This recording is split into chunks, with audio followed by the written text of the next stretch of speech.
ba sa personality natin? Yes! Sino yung 50% na tumugma? Itaas ang kamay.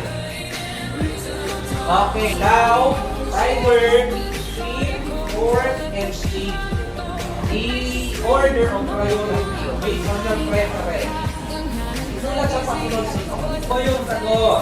Kasi yung sinanap natin sa preference.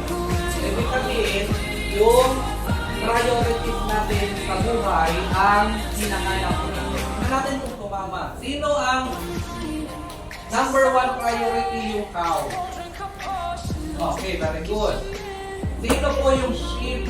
Number 1. Wala. Sino yung tiger?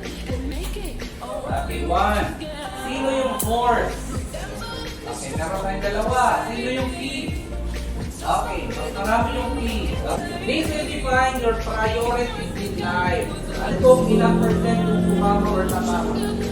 Kung kao ang first priority mo, how signifies career?